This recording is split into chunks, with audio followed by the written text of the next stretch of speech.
nggak sih kalian merasa penasaran kenapa patung Quan Kung selalu dibuat besar, tinggi, dan epik? Quan Kung bukan sosok mitologis, tapi sosok sebenarnya dalam sejarah. Quan Kung dikenal sebagai seorang panglima perang, tapi bukan yang terbaik atau yang paling unggul di masanya. Lalu mengapa ia dianggap sebagai manusia mulia, bahkan dihormati sebagai dewa?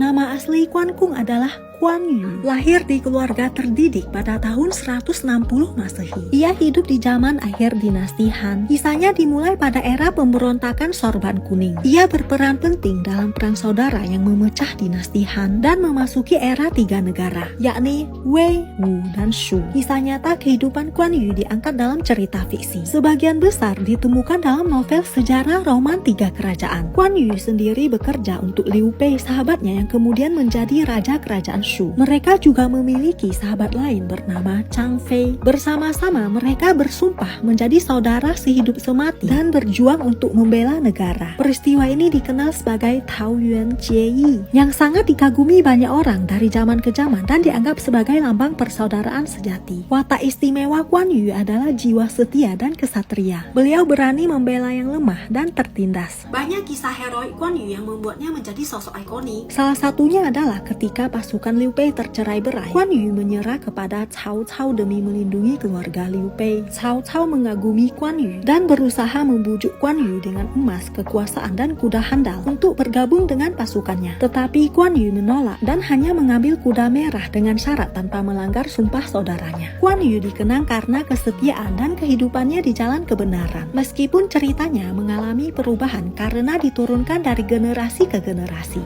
Ia dihargai para kaisar di dinasti selanjutnya, terutama dinasti Song. Reputasinya terus meningkat dari tahun ke tahun, hingga Kaisar Song Huizong yang merupakan seorang Tao taat menjadikan Guan Yu sebagai dewa perang. Pada era dinasti Ming, seorang kaisar memberinya gelar yang tidak tanggung-tanggung, yakni Ti yang berarti Maharaja. Sejak itu beliau disebut Guan Ti. Gelar lengkapnya adalah Guan Sheng Ti Jun, sebutan gelar kedewaan yang sejajar dengan Xuan Tian Shang Ti. Dalam konteks populer, Guan Yu selalu digambarkan berwajah merah. Ada beberapa versi cerita yang berbeda-beda soal ini. Tapi sejatinya dalam budaya Tionghoa, warna merah melambangkan keberanian dan loyalitas luar biasa. Itulah mengapa umat Konghucu dan Tao percaya Guan Yu layak dihormati dan dijadikan role model sepanjang masa sebagai simbol kesetiaan.